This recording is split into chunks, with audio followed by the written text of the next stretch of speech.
ஆண்டவரும் இரட்சகருமாகிய இயேசு கிறிஸ்துவின் நாமத்திலே உங்கள் யாவரையும் அன்போடு வாழ்த்துகின்றேன். பரிசுத்த ஆவியின் பண்டிகை. இந்த நாள் தியானத்தை நடத்தி தருவதற்காக நம்முடைய தமிழ் சுவிசேஷ லூத்தரன் திருச்சபையின் மேலமையர் குருசேகரத்தின் ஆயர் அருட்திரு அலெக்சாண்டர் ஐயா நம்மோடு இணைந்திருக்கிறார்கள். அவர்களை இன்றைய நாள் அருட்செய்தியை வழங்கிட நம்முடைய குமராட்சி குருசேகரத்தின் சார்பாகவும் ஆண்டவராகிய இயேசு கிறிஸ்துவின் நாமத்தினாலும் அவருக்கு நன்றிகளையும் வாழ்த்துக்களையும் தெரிவித்துக் கொள்கிறோம். பிதா, குமாரன், பரிசுத்த ஆவியின் திரியேக நாமம் நாம் அனைவரையும் ஆசிர்வதித்து காப்பதாக. ஆமென். நாம் யாவரும் கண்களை மூடி இறைவனை நோக்கி வேண்டிக் கொள்வோம். எங்களை அதிகமாக நேசித்து வழிநடத்துகிற எங்கள் அன்பின் பரலோக பிதாவை, இந்த நேரத்திலும் திருச்சபை மக்களாக இணைந்து இந்த காணொலியை கேட்க நீர் கிருபை செய்ததற்காக உமக்கு நன்றி செலுத்துகிறோம். குறிப்பாக இந்த பரிசுத்த ஆவியின் பண்டிகையின் பொழுது உமது இருத்தல் நிலையை நாங்கள் உணர்ந்து கொள்ள வேண்டும். ஆண்டவரே, எங்கள் மீது உமது ஆவியை பொழிந்தருள். அடியேனை மறைத்து உமது மக்களுக்கு நீர் என்ன வார்த்தை பேச வேண்டும் என்று நினைக்கின்றீரோ அந்த வார்த்தையை பேச நீர் கிருபை செய்தருளும். இவை யாவும் எங்கள் நாதர் இயேசு கிறிஸ்துவின் வழியாக உம்மை வேண்டிக் கொள்கிறோம் எங்கள் பிதாவே. ஆமென். உங்கள் யாவருக்கும் நாம் ஆண்டவராகிய இயேசு கிறிஸ்துவின் திருநாமத்தினாலே ஸ்தோத்திரத்தையும் வணக்கத்தையும் எடுத்துக் கொள்கின்றேன். இந்த நாள் பரிசுத்த ஆவியின் பண்டிகையை குறிக்கின்ற நாளாக இருக்கின்றது. இந்த நாளில் நாம் தியானிக்கப்பட வேண்டிய திருமறை பகுதி யோவேல் 2ஆம் அதிகாரம் வசனம் 28 தொடங்கி 32 முடிய. யோவேல் 2ஆம் அதிகாரம் வசனங்கள் 28 துவங்கி 32 முடிய. அதற்கு பின்பு நான் மாந்தர் யாவர் மேலும் என் ஆவியை பொழிந்தருள்வேன். உங்கள் புதல்வரும் புதல்வியரும் இறைவாக்கு உரைப்பர். உங்கள் முதியோர் கனவுகளையும் உங்கள் இளைஞர்கள் காட்சிகளையும் காண்பார்கள். அந்நாட்களில் உங்கள் பணியாளர் பணிப்பெண்கள் மேலும் என் ஆவியை பொழிந்தருள்வேன். இன்னும் விண்ணிலும் மண்ணிலும் வியத்தகு செயல்களை காட்டுவேன். எங்குமே இரத்த ஆறாகவும் நெருப்பு மண்டலமாகவும் புகைப்படலமாகவும் இருக்கும். அச்சம் தரும் பெருநாளாகிய ஆண்டவரின் நாள் வரும் முன்னே கதிரவன் இருண்டு போகும், நிலவோ இரத்தமாக மாறும். அப்பொழுது ஆண்டவரின் திருப்பெயரை சொல்லி வேண்டுவோர் யாவரும் தப்பி பிழைப்பர். ஏனெனில் ஆண்டவர் கூறிய வண்ணமே சியோன் மலையிலும் எருசலேமிலும் எஞ்சி இருப்போர் வாழ்வு அடைவர். ஆண்டவரால் அழைக்கப்பட்டவர்களே தப்பி பிழைப்பார்கள். தூய ஆவியானவர். தூய ஆவியானவரை பற்றி இந்த இடத்திலே சொல்லப்பட்டிருக்கிறது. எபிரேய மொழியில் தூய ஆவியை எப்படி நாம் கூறுவோம் என்றால் ரூபா என்று அழைக்கின்றோம்.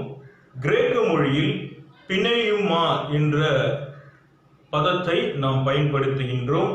அதே ஆங்கிலத்தில் ஸ்பிரிட் என்ற வார்த்தையை நாம் பயன்படுத்துகின்றோம். இப்பொழுது பார்த்தால் தூய என்ற அடைமொழியை அதன் முன்பாக வைக்கும் பொழுது இது இறைவனை குறிக்கின்ற ஒரு பதமாக இருக்கின்றது. தமிழில் இவற்றிற்கு பொருள் என்னவென்று பார்த்தால் ஸ்பிரிட் என்பதற்கு காற்று, மூச்சு, வாழ்வு தருவது என்று பொருள்படுகின்றது. இந்த பொருளை வைத்து தூய ஆவி என்பதை இறை வார்த்தையாக இந்த இடத்திலே தூய ஆவியாரின் செயல்பாடுகளை குறித்து நாம் தியானிக்க அழைக்கப்பட்டிருக்கின்றோம். யோவேல் தீர்க்க தரிசன புஸ்தகத்தை பற்றி சொல்ல வேண்டும் என்று பார்த்தால் கிமு 5 அல்லது 4ஆம் நூற்றாண்டுகளில் எழுதப்பட்டிருக்கலாம் என்று வல்லுநர் அறிஞர்களால் கருதப்படுகின்றது. இது பாரசீக ஆட்சியின் காலத்தில் இந்த நூல் எழுதப்பட்டு இருக்கிறது. குறிப்பாக சொல்ல வேண்டும் என்று பார்த்தால் இந்த நூலின் கருப்பொருளாக சார அம்சமாக அமைந்துள்ளது என்னவென்று பார்த்தால் கடவுளின் ஆசி ஆண் பெண் இருபால் இளைஞர் முதியோர் என்ற வேறுபாடு இன்றி அனைவரின் மீதும் கடவுளின் ஆவி ஊற்றப்படும் என்பதை இந்த இடத்திலே பதிவு செய்யப்படுகிறது. யோவேல் தீர்க்கதரிசி ஒரு முழுமையான கடவுளின் ஒப்பு கொடுக்கப்பட்ட ஒரு தீர்க்கதரிசியாக இருக்கின்றார் என்பதை நாம் இந்த நூலை வாசிக்கும் பொழுது நம்மால் அறிந்து கொள்ள முடியும். இந்த யோவேல் எழுதிய தீர்க்க தரிசன நூலை நாம் வாசிக்கும் பொழுது இந்த பகுதியிலே ஆண்டவரின் நாள் பற்றிய தீர்க்க தரிசனத்தை இந்த இடத்திலே அவர் உரைக்கின்றார். தூய ஆவியாரின் வருகை எப்படி இருக்கும் என்பதை இந்த தீர்க்கதரிசி இந்த இடத்திலே பதிவு செய்கின்றார். யோவேல் எழுதிய தீர்க்க தரிசன நூல் 2ஆம் அதிகாரம் 28ஆம் வசனம், நான் மாந்தர் யாவர் மேலும் என் ஆவியை பொழிந்தருள்வேன். உங்கள் புதல்வரும் புதல்வியும் இறைவாக்கு உரைப்பர். உங்கள் மூதாதையோர் கனவுகளையும் உங்கள் இளைஞர்கள் சாட்சியையும் காண்பார்கள் என்று தீர்க்க தரிசனம் உரைக்கப்பட்டு இருக்கிறதை நாம் இந்த நூலில் காண முடியும். தூய ஆவியாரின் வருகை எப்படி இருக்கும் என்பதை, அனைவர் மீதும் தூய ஆவியாரின் ஆவி பொழியப்படும் என்பதை இந்த தீர்க்க தரிசன நூலில் யோவேல் தீர்க்கதரிசி நமக்கு விளக்கம் கொடுக்கின்றார். ஆண்டவர் மூலமாக கொடுக்கப்பட்டுள்ள இந்த தீர்க்க தரிசனம் காலப்போக்கில் எப்படி நிறைவேறுகிறது என்பதை நாம் சிந்தித்து பார்ப்போம். நம் ஆண்டவராகிய இயேசு கிறிஸ்து தூய ஆவியை பற்றி விண்ணகம் செல்லும் பொழுது அவர் என்ன சொல்கின்றார் என்பதை இந்த பகுதியிலே நாம் சிந்திப்போம்.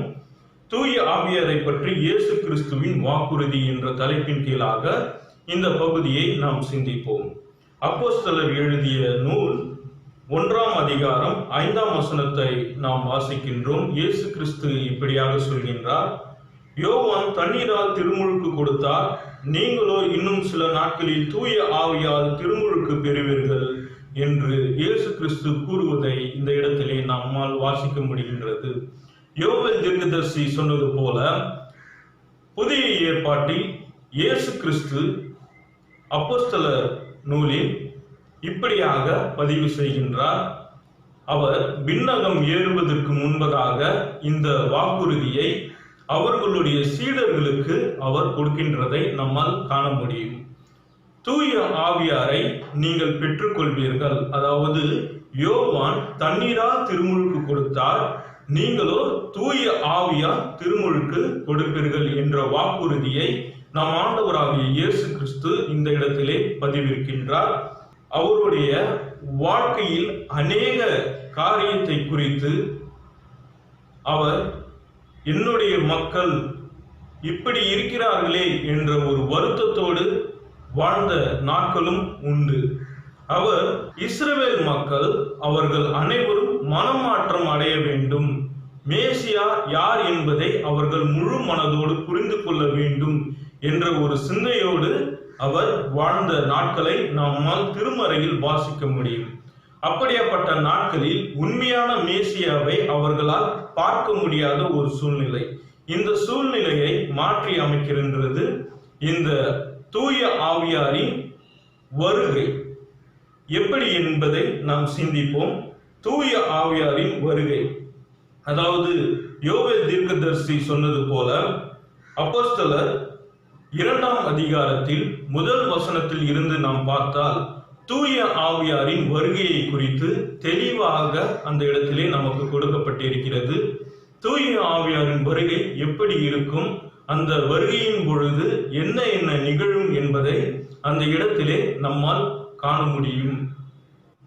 அப்போஸ்தலர் 2ஆம் அதிகாரம் 1ஆம் வசனத்திலே இவ்வண்ணமாக துவங்குகிறது. பெந்திகோஸ்த் என்னும் நாள் வந்த பொழுது என்று வார்த்தை அந்த இடத்திலே பயன்படுத்தப்படுகின்றது. பெந்திகோஸ்த் நாள் என்றால் என்ன? அது வரலாற்றில் எப்படியாப்பட்ட இடங்கள் வகிக்கின்றது என்பதை நாம் சிந்தித்து பார்க்க வேண்டும் என்றால், யூதர்களுடைய திருவிழாவாக இருக்கின்றது. இந்த திருவிழா பாஸ்கா விழாவில் இருந்து துவங்கி 50வது நாளை அனுசரிக்கிறார்கள். இப்படி இந்த 50வது நாட்களுக்கு தான் பெந்திகோஸ்த் நாள் என்று யூதர்கள் அழைக்கிறார்கள்.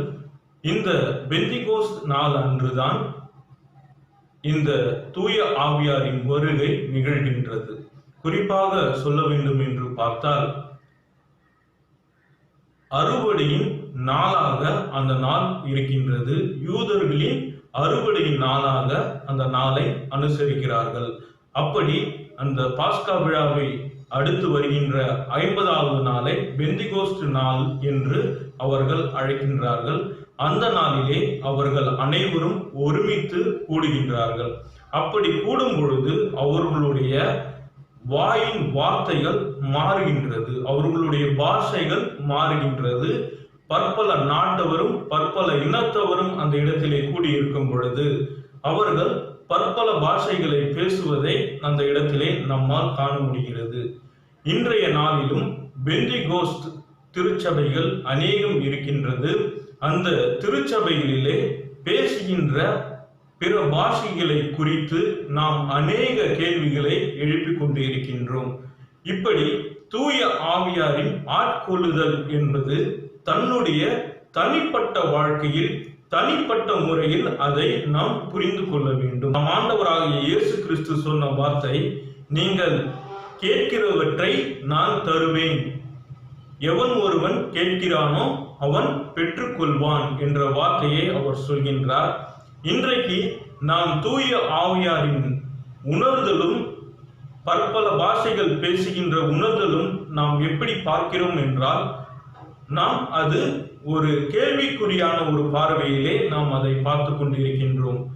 உண்மையாகவே கடவுளிடம் தூய ஆவியை எனக்கு கொடுங்கள் ஆண்டவரே என்று யாரெல்லாம் கேட்கின்றார்கள்? தூய ஆவியை நாங்கள் பெற்றுக்கொள்ள வேண்டும். தூய ஆவிக்காக நாம் கடவுளிடம் போராடி ஜெபிக்க வேண்டும் என்பதை நாம் மறந்துவிடக்கூடாது. இந்த நேரத்திலும் அநேகர் தூய ஆவியை பற்றி கேள்விகள் மட்டுமே எழுப்பிக் கொண்டு இருக்கலாம். ஆனால் இந்த கேள்விகள் எல்லாவற்றையும் ஒரு ஓரமாக தள்ளி வைத்துவிட்டு நாம் தூய ஆவியை பெற்றுக்கொள்ள என்ன செய்ய வேண்டும் என்பதை நாம் சிந்திக்கும் பொழுது நம் வாழ்க்கையில் கண்டிப்பாக தூய ஆவியானவர் இடைப்படுவார் என்பதில் எந்த ஒரு சந்தேகமும் இல்லை. இந்த பெந்தெகோஸ்தே பண்டிகை நாள் அன்று நாம் அனைவரும் ஒன்றிணைந்து கடவுளை போற்றும் பொழுது நாம் மத்தியிலும் கடவுள் மிகப்பெரிய அற்புதங்களையும் அடையாளங்களையும் செய்வார் என்பதில் எந்த ஒரு சந்தேகமும் இல்லை. நாம் யாவரும் கண்களை மூடி இறைவனை நோக்கி வேண்டிக் கொள்வோம். எங்களை அதிகமாக நேசித்து வழிநடத்துகிற எங்கள் அன்பின் கர்த்தாவே, இந்த நேரத்திலும் தூய ஆவியாய் பற்றி நாங்கள் கேட்டோம் ஆண்டவரே.